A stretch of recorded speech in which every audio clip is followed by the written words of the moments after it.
At this point in the series, I'm sure that any alt-writers who are still listening are wondering if I'm not just the largest pessimist in the world. Well, I might in fact be the largest pessimist in the world as far as I know, but I think probably the more pertinent question is whether I see the larger project to save Western civilization as being an inherently futile one. Indeed, to this point, I've demonstrated, I think, that a lot of the alt-right strategies towards taking power and renewing civilization, at least as it operates inside of a racial identitarian movement, are not going to work out. They're going to have large negative consequences, and in fact, they won't accomplish any of their objectives of restoring either some kind of majority white ethno-state, or even restoring the flourishing of Western civilization against modernity. But I'm sure a lot of people who are watching this on the right or the alt-right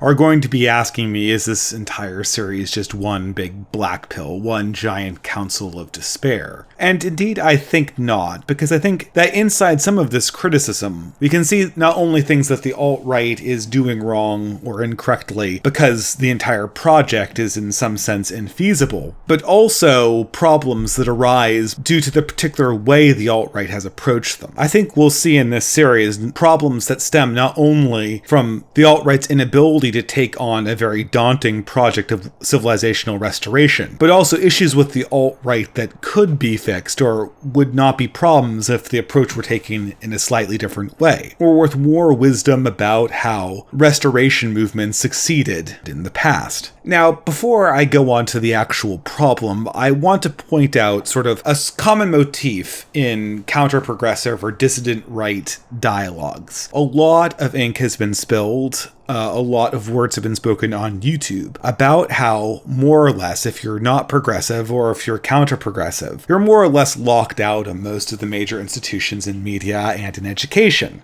And if you come from a dissident right-wing faction like the alt-right or more moderate traditionalist factions, this exclusion from mainstream institutions stretches back for a very long time. And as such, people who discuss these issues oftentimes try to go back and find the original problem. Why are most judges progressive in their outlook? Well, it's because the fact that the law schools that train them are more progressive. But why are the law schools that train them more progressive? Well, it's because most of the peers in an academic community are progressive. Well, why are the peers in the academic community progressive? And it goes back to funding and so on and so forth. And oftentimes, these attempts to trace back the original problem to a source, they turn around in a circle. The progressives control the funding because they train the professionals. They train the professionals so they get most of the money, and it's hard to know how to address the problem. And similarly, when people discuss issues of ethnicity and culture and educational institutions and societies, there's a similar sort of circle. Why do Western people have the particular qualities they have? Well, it's because they were developed in Western institutions,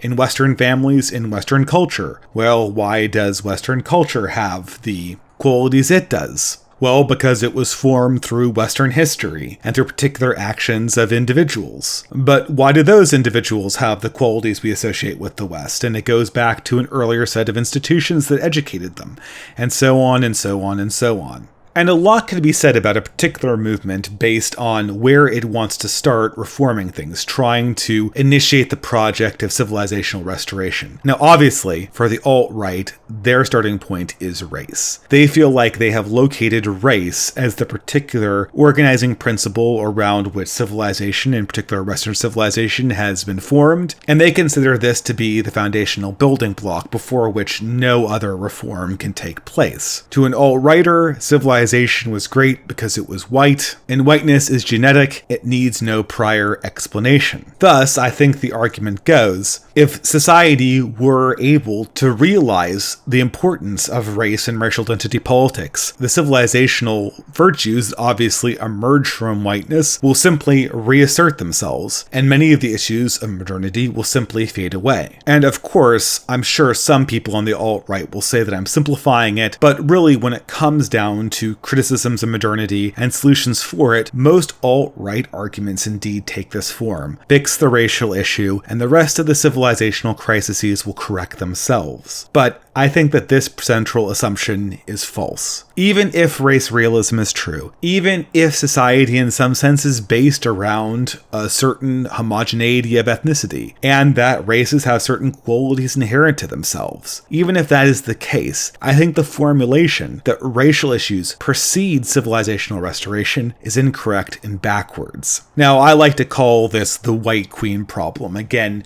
in reference to another Lewis Carroll character, the White Queen, whom when Alice encounters her behind the looking glass, seems to have the causality of everything reversed. She cries out in pain, bandages her finger, and then cuts it. She thinks that trials should proceed by punishing the defendant, then arraigning him, and then finally putting him on trial. All rational ordering is backwards, but somehow in her mind it still makes sense. And I see a lot of this kind of thinking inside of the alt-right. Race is important, and therefore the leap is made that race is the primary means of restoring civilizational confidence. Neo-Marxists are obsessed with racial identity politics of non-whites. Therefore, obsessive identity politics of whites will counter neo-Marxism. Modernity has facilitated an incredible drop in confidence of Western peoples and white people. Therefore, fostering a new sense of identity among white and European peoples will counter modernity. It makes a certain sort of sense in the abstract, a sort of tit-for-tat response to the forces of decline, but it doesn't get really to the heart of the question. If I were to encounter a civilization, either one in disrepair or one that was faltering, what would be the key ingredient for a restoration or renaissance, or a flourishing of civilizational potential? What are the key ingredients for resisting nihilism, for embracing long-term civilizational objectives? Presumably, the alt-right thinks that this key element is racial pride, racial self-confidence, racial identity. But I think that any honest examination of history has to come to the exact opposite conclusion. Namely this: racial flourishing is not the seed from which great civilizations grow, it is the fruit that great civilizations bear. I know this is probably going to be a significantly shorter video than the previous parts in the series, just because the case is so succinctly made. When we look back and see the beginnings of empires, be it the Greeks or the Romans, or the Arabs, or the Jews, we see that in the initial generation, in the first generations that blaze forward and create meaning and mission to the civilization, the people involved are not animated by some concept of themselves as a race, but by some type of animating idea, some motivating ethos external to themselves, either as people or as individuals. Sure enough, some amount of racial identity is present, but this obsession with purity of racial identity and of lineage, and the paranoid obsession with promoting race over any kind of external ethos, is historically been more a function of declining civilizations, and civilizations that are doomed to never undergo a restoration. Civilizations that perhaps have shed their original animating ethos, their original ideas of themselves, their original understanding of the divine, and subsequent to the infrastructure institutions collapsing, are now reaching forward for something that they can use to prop up their remaining society. And more often than not, that prop is race. But the prop doesn't last long. Now, you might argue, and indeed alt-righters do argue, that some races have more often in history built large and great civilizations than others. But at no point in that history has race itself been the motivating factor for those civilizations. It's always been something external to the people involved, at least when those civilizations were in a period of upswing. At least when those civilizations were in a period of expansion. And to see this, we need look no further than probably one of the alt-right's least favorite demographics, the Muslim world. Now, over its 1300 years of existence, the Muslim world has had victory after victory against the West, demographically speaking. But at no point in that expansion were the Muslim victories ever attributed to being Arab, or even being Turkish. They were always to spread and glorify the ethos of of Islam. Islam as an ethos let the Arab peoples spread far and wide across Mesopotamia and the Middle East into regions in North Africa that were never previously occupied or largely inhabited by Arabs. Moreover, by the time Arab and Turkish nationalism became the justifying principle of these societies, the expansionistic